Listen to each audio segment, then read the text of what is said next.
नमस्कार मंडळी. कुटुंब म्हटलं की प्रेम आणि विश्वास हा आलाच. पण जेव्हा विषय संपत्तीचा येतो तेव्हा अनेकदा रक्ताच्या नात्यात देखील दुरावा निर्माण होतो. आपल्या समाजामध्ये असा समज आहे की पतीच्या निधनानंतर त्याची सर्वच्या सर्व मालमत्ता आपोआप त्याच्या पत्नीच्या नावावरती होते. पण तुम्हाला माहिती आहे का, हा समज पूर्णपणे चुकीचा असू शकतो. आता भारतीय कायद्यानुसार नक्की चित्र काय आहे आणि सासूबाईंचा त्या संपत्तीमध्ये नेमका किती वाटा असतो आणि सासरच्या मालमत्तेवरती सुनेचा खरोखरच अधिकार असतो का? हे प्रश्न कठीण काळामध्ये कोणत्याही महिलेला सतावू शकतात.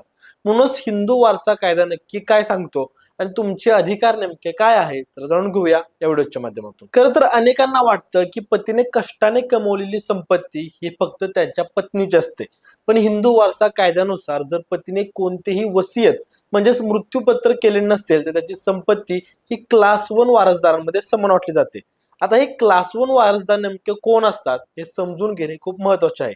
तर यामध्ये मृत व्यक्तीची पत्नी, त्याची मुले म्हणजेच मुलगा आणि मुलगी आणि मृत व्यक्तीची आई यांचा समावेश असतो. उदाहरणार्थ जर पतीच्या पश्चात त्याची पत्नी, एक मुलगा, एक मुलगी आणि त्याची आई असे 4 जण जर हयात असतील तर त्याच्या संपत्तीचे 4 समान भाग होतील.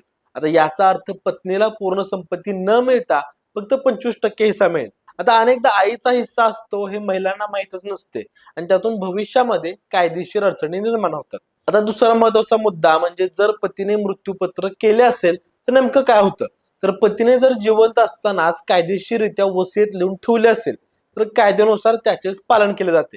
आणि अशा वेळी जर पतीने आपली स्वकष्टार्जित संपत्ती पत्नीच्या व्यतिरिक्त इतर दुसऱ्या कोणाच्याही नावावरती केली असेल तर पत्नी त्यावरती सहजासहजी हक्क सांगू शकत नाही. मात्र ती वसियत जर फसवणूक करून किंवा दडपणाखाली लिहून घेतली असेल तर पत्नी त्याला कोर्टामध्ये आव्हान देऊ शकते. आणि त्याचबरोबर सासू सासऱ्यांच्या संपत्तीबाबत सुनेचे अधिकार हे परिस्थितीवरती अवलंबून असतात. सासू सासरे जिवंत असेपर्यंत सून त्याच्या संपत्तीमध्ये वाटा मागू शकत नाही. पण जर पतीचे निधन सासू सासऱ्यांच्या आधी झाले असेल तर सासऱ्यांच्या मृत्यूनंतर सून त्याच्या संपत्तीमध्ये पतीचा हिस्सा म्हणून दावा करू शकते.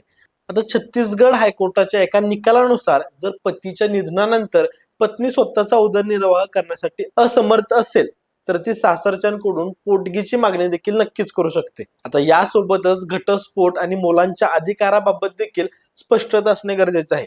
आता घटस्फोटानंतर पती आणि पत्नीमधील कायदेशीर नाते संपते.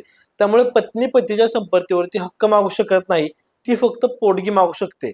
पण इथे एक गोष्ट लक्षात ठेवा, आई वडिलांचा घटस्फोट झाला असला तरी मुलांचा वडिलांच्या संपत्तीवरील हक्क कधीही संपत नाही. आणि त्याचबरोबर 2005च्या कायद्यातील दुरुस्तीनंतर वडिलांच्या संपत्तीमध्ये मुलींना देखील मुलांइतकाच समान अधिकार देण्यात आला आहे.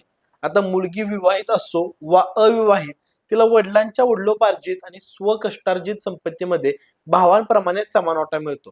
याशिवाय स्त्रीधन म्हणजेच लग्नाच्या वेळी किंवा नंतर महिलेला मिळालेले दागिने आणि भेटवस्तू यावरती पूर्णपणे त्या महिलेचाच अधिकार असतो.